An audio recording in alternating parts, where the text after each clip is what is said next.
할렐루야 샬롬하고 그러면 안 되잖아. 할렐루야 샬롬하고 우리 인사합니다 해놓고 나니까 그 생각이 들더라. 할렐루야 샬롬 샬롬 샬롬 샬롬 샬롬. 하나님 사랑합니다 여러분. 주 안에서 사랑합니다. 예. 여기다가 청색 초를 내가 불을 킬까 하다가 어차피 2개밖에 못 켜는 건 안 켰는데 대림 2번째 주일 지난 27일부터 시작이 됐죠. 그래서 넷째 주가 지나고 나서 우리가 성탄절인데 이번에는 성탄절이 주일이기도 합니다. 안식일에 손 마른 사람을 고치신 사건 마태복음 12장 9절에서 21절까지의 말씀 가지고 함께 은혜를 나눠보도록 합니다. 제가 이 발음이 복잡해서 우리 영어를 잘하는 우리 에스더 전도사님한테 물어봤어요. 둘째 주간을 맞았어요. 교회력이 에클레지아스티컬이라고 합니다.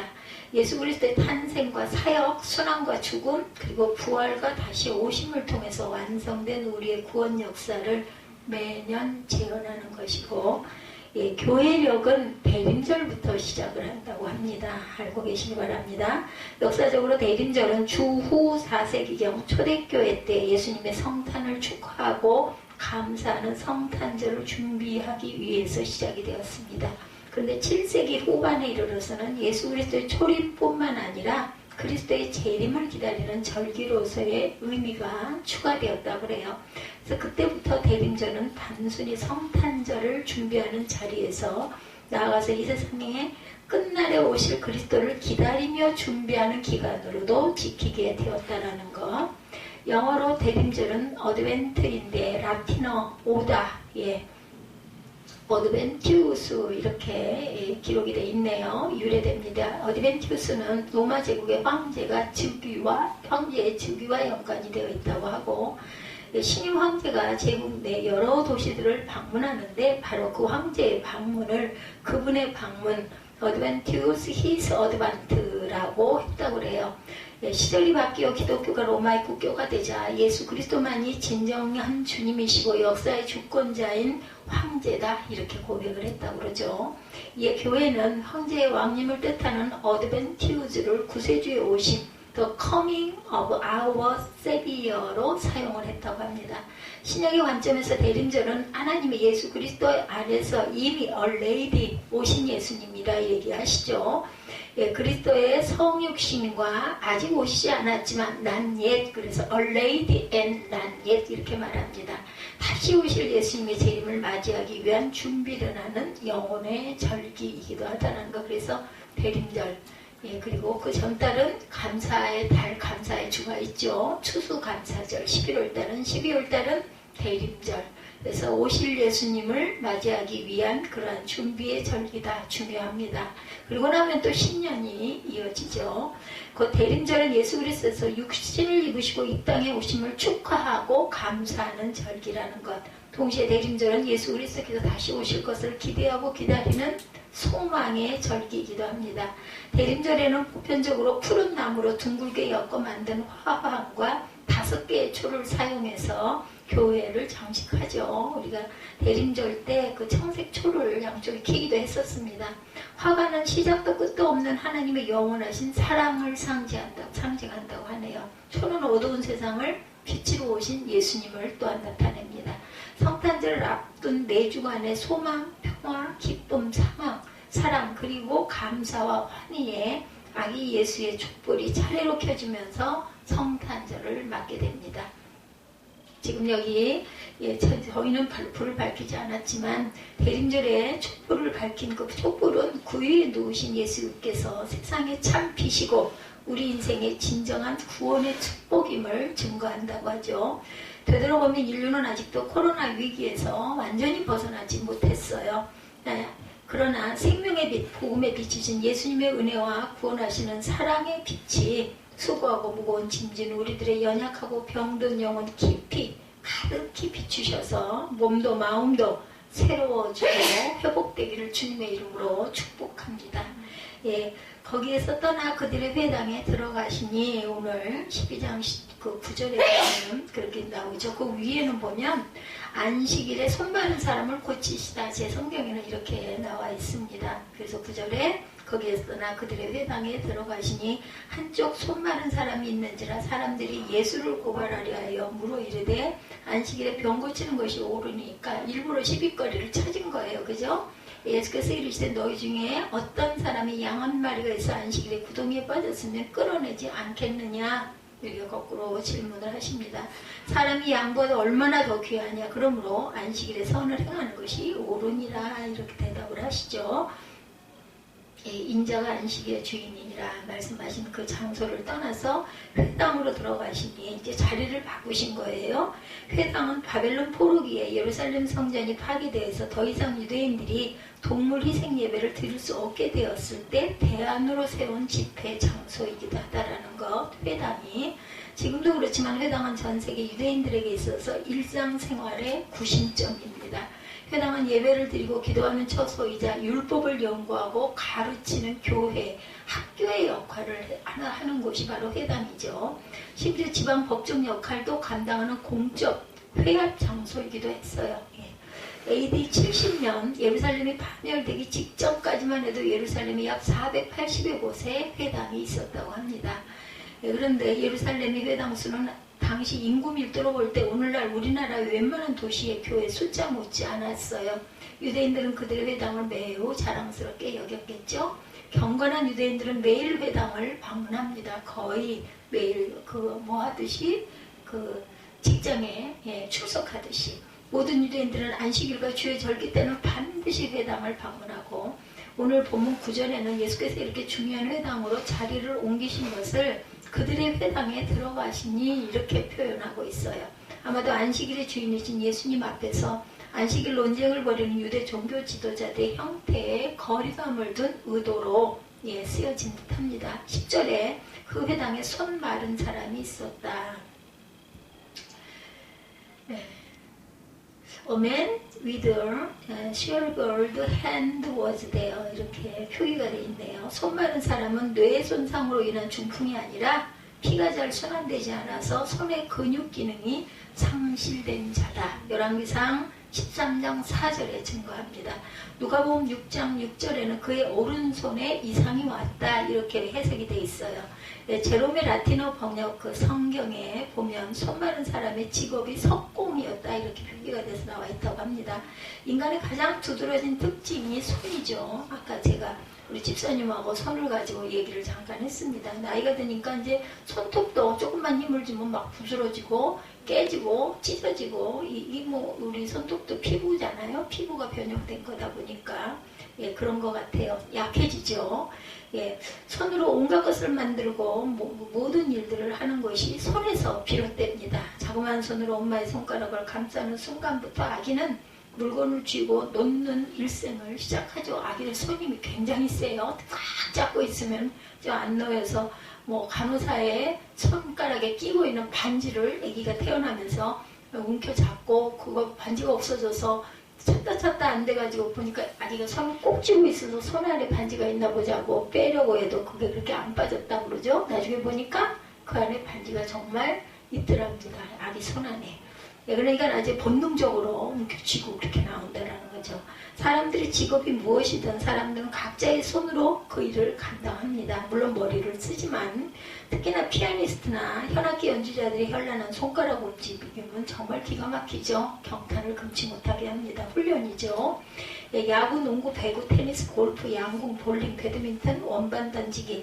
사람이 뇌는 손가락 끝의 신경에 영향을 받는데 손가락 끝 신경 정말 개체수가 1제곱미터당 1300개에 이른다고 하네요. 굉장히 많죠.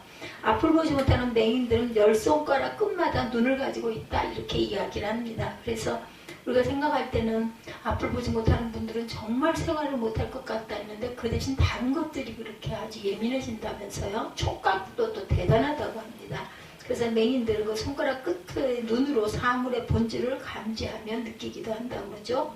심정수술을 하는 흉부외과 의사, 눈의 진화를 질환을 치료하는 안과 의사, 누구보다 용감한 사자의 심장을 가져야 하고 섬세하게 숙련된 손을 또한 지녀야 되죠. 그들은 현대인들은 악수를 함으로 보편적으로 공평한 인사들을 합니다. 우리나라 그 인사법도 중요하지만 서양의 그 악수법 굉장히 중요한 것 같아요.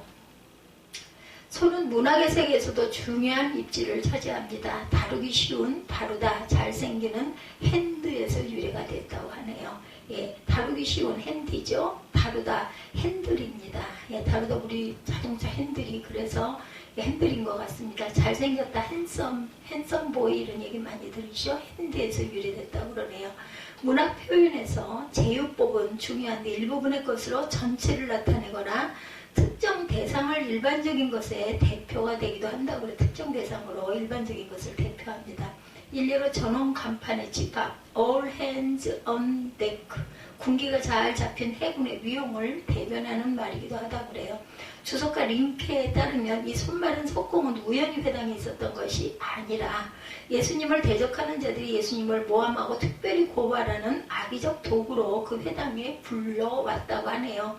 그래서 사람들은 예수를 고발하고자 도발적인 질문을 준비해서 예수님에게 퍼붓는 거죠.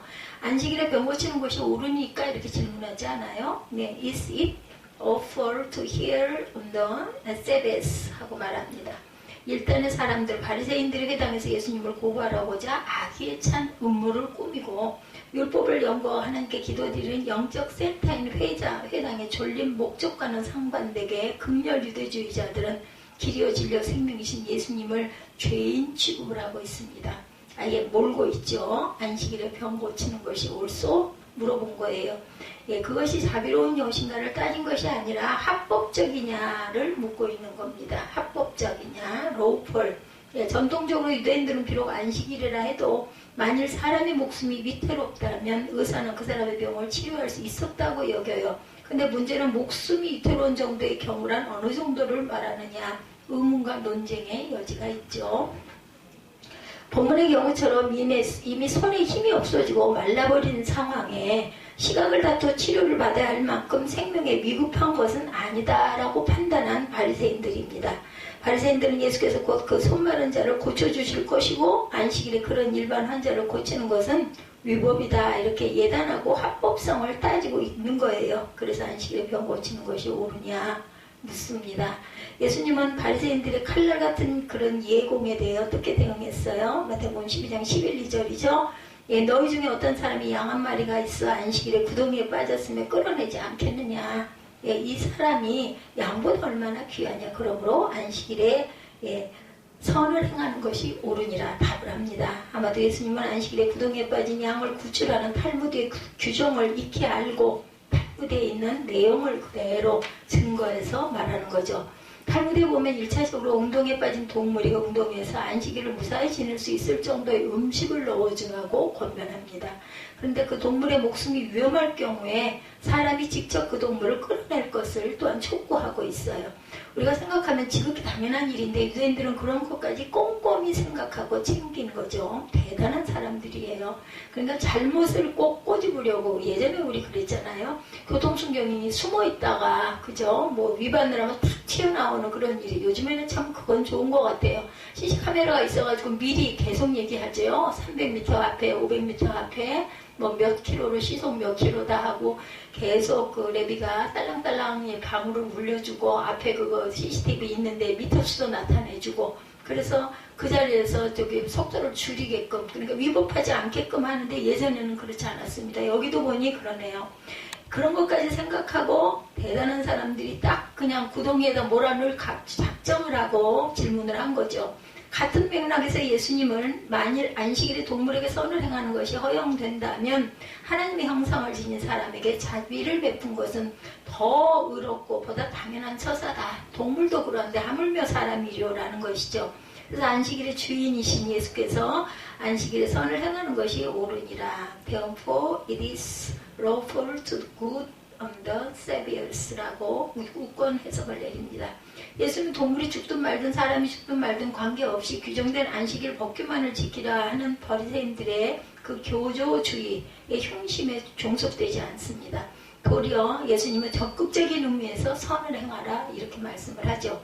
안식일을 기억하여 거룩히 지키라는 십계명 율법의 본질이 선을 행하는 사랑, 그 사랑에서 있음을 강조하고 있습니다. 예수님은 본문에서 예수께서 강조한 선은 바로 그 한쪽 손 마른 사람이 연약한 손을 고쳐주시는 일과 또한 연결이 되죠.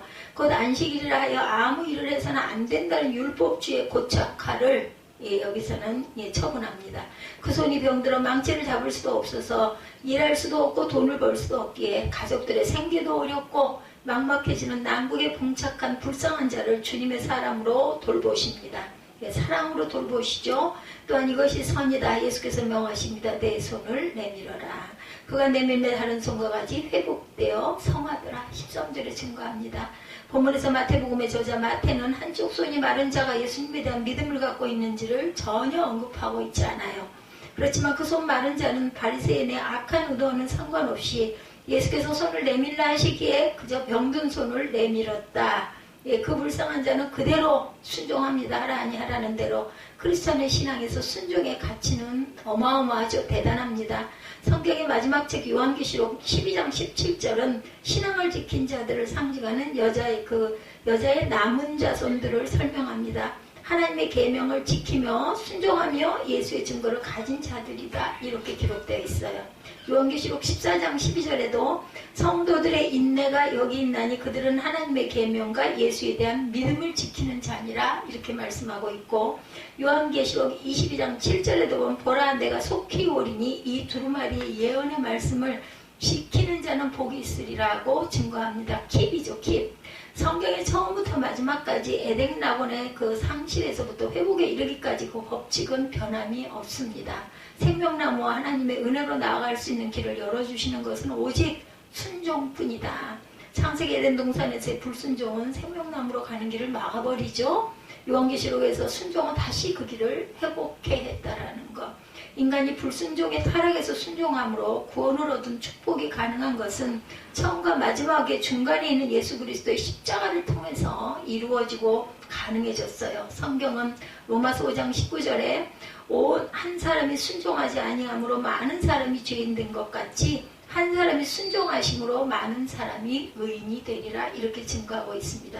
히브리서 5장 8, 9절에도 그가 예수 그리스도시죠. 예수 그리스도의 아들이면서도 받으신 고난으로 순종함을 배워서 온전하게 되셨은즉 자기에게 순종하는 모든 자에게 영원한 구원의 근원이 되셨다라고 증거합니다. 예수 그리스도의 십자가와 부활은 주의 사랑하는 성도들의 순종을 다시 회복시켜서 구원을 받게 하는 거룩한 목적을 이루죠. 성도가 하나님께 합당한 영광을 돌릴 수 있는 것은 오직 믿음의 순종을 통해서 가능하죠. 의식적이든 무의식적이든 주님의 말씀에 순종하는 자는 복이 있습니다. 예수님은 여러 연약한 자들에게 손을 대어서 고치셨을 때와는 달리 그 한쪽 손 마른 자에게는 손을 내밀라는 단 한마디의 말씀을 하셨고, 말씀에 순종한 한쪽 손 마른 자의 병든 손은 다른 손과 같이 회복되어 성하여집니다. 할렐루야. 사람이 마음으로 믿어 의에 이르고 입으로 시인하여 구원에 이르느니라. 로마서 10장 10절이죠. 바리새인들에 의해 강제로 끌려왔던 한쪽 손 마른 자는 예수님의 말씀에 순종했고, 성도가 믿음으로 주님의 말씀에 순종하는 것은 예수님의 치유하심의 선행 조건이 아니라 병행 조건입니다. 함께 따라야 될, 반드시 따라야 될 조건이다. 예수님을 안식일법을 지키지 않은 범죄자로 고소하려고 했던 바리새인들은 너무나 놀라운 일에 당황합니다. 바리새인들은 어떻게 해야 예수를 죽일까? 14절에 전전긍긍 의논들을 하죠. 예수님은 바리새인들의 그런 악한 의도를 간파하고 그곳을 떠나시죠. 많은 사람들이 예수님을 계속 따라갑니다. 그들 가운데 환자들도 많았겠죠.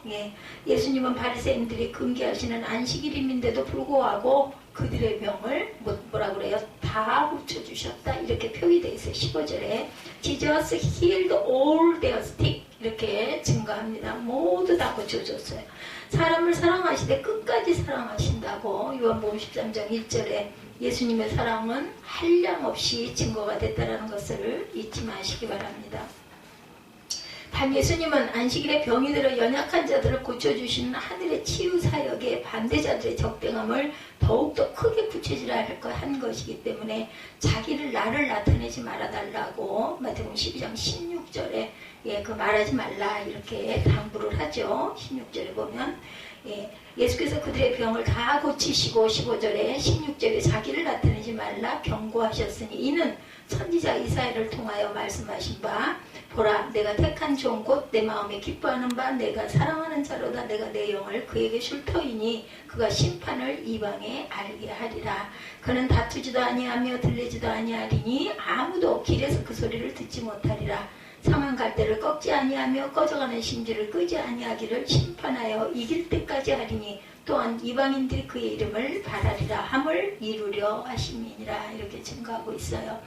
아무리 천국 복음에 전하는 일이 귀하다 할지라도 불필요한 오해와 소동이 일어나는 것은 덕스럽지 못하기 때문이기도 하죠.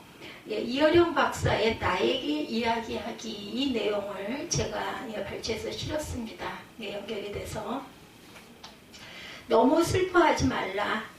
삶은 슬픔도 아름다운 기억으로 돌려주므로 너무 고집부리지 말라. 사랑의 마음과 생각은 늘 변하는 것이므로 너무 욕심부리지 말라. 사람이 살아가는데 그다지 많은 것이 필요치 않으므로 너무 연연해하지 말라. 죽을 것 같던 사람이 간자리에 또 소중한 사람이 오므로 너무 미안해하지 말라. 우리 모두는 누구나 실수하는 불완전한 존재이므로 너무 뒤돌아보지 말라. 지나간 날보다 앞으로 살 날이 더 많으므로 너무 받으려 하지 말라. 살다 보면 주는 것이 받는 것보다 기쁨으로 너무 조급해하지 말라. 천천히 가도 얼마든지 먼저 도착할 수 있으므로 놀라운 것은 자기를 나타내지 말라고 명하시는 예수님의 이 엄청난 자제령은 이사야 42장 1절에서 4절의 말씀의 영 그대로 성취가 되죠. 보라 내가 택한 종 곧 내 마음에 기뻐하는 바 내가 사랑하는 자로다 내가 내 영을 그에게 줄 터이니 그가 심판을 이방에 알게 하리라. 그는 다투지도 아니하며 들리지도 아니하리니 아무도 길에서 그 소리를 듣지 못하리라. 상한 갈대를 꺾지 아니하시며 꺼져가는 심지를 끄지 아니하시기를 심판하여 이길 때까지 하리니 또한 이방인들이 그의 이름을 바라리라 함을 이루려 하시니라. 아까 말씀드린 이어령 박사의 나에게 이야기하기 이 이야기를 깊이 기억하시기 바랍니다. 너무 슬퍼하지 말라. 삶은 슬픔도 아름다운 기억으로 돌려주므로 너무 고집부리지 말라. 사람의 마음과 생각은 변하는 것이므로 너무 욕심부리지 말라. 사람이 살아가는데 그다지 많은 것이 필요치 않으므로 너무 연연해하지 말아라. 죽을 것 같던 사람이 각자리에 또 소중한 사람이 오므로 죽을 것 같던 사람이 간자리에 또 소중한 사람이 오므로 너무 미안하지 말아라. 우리 모두는 누구나 실수하는 불완전한 존재이므로 너무 뒤돌아보지 말아라. 지난 날보다 앞으로 살 날이 더 의미가 있으므로 너무 받으려 하지 말라. 살다 보면 주는 것이 받는 것보다 기쁨으로 너무 조급해하지 말라. 천천히 가도 얼마든지 먼저 도착할 수 있으므로 이런 여유를 가지고 너무 자기 주장을 강하게 하지 말고 남에게 주는 것을 기뻐하고 남을 용서하는 저와 여러분이 되시기를 바랍니다. 상한 갈대를 꺾지 아니하며 꺼져가는 심지를 끄지 아니하기를 심판하여 이길 때까지 하리니 이방인들이 그의 이름을 바라리라 함을 이루려 하시니라. 상한 갈대를 꺾지 않고 꺼져가는 등불도 끄지 않는 우리 주님의 자비로우신 사랑을 찬양하십시다. 오늘 우리 가운데 몸도 마음도 삶의 모든 영역에서 한쪽 손마른 사람처럼 오그라들어 있고 옴츠러 있는 부분은 없으십니까? 예수님이 지금 말씀하시네요. 너의 손을 내밀라. 아멘. 우리 주님의 말씀의 터치가 모든 사랑하는 여러 모든 형제 자매 그리고 또한 영상을 보시는 모든 분들에게 영혼과 육체와 가정과 자녀들과 모든 일에 앞날이 항상 임하시기를 주님의 이름으로 축복합니다.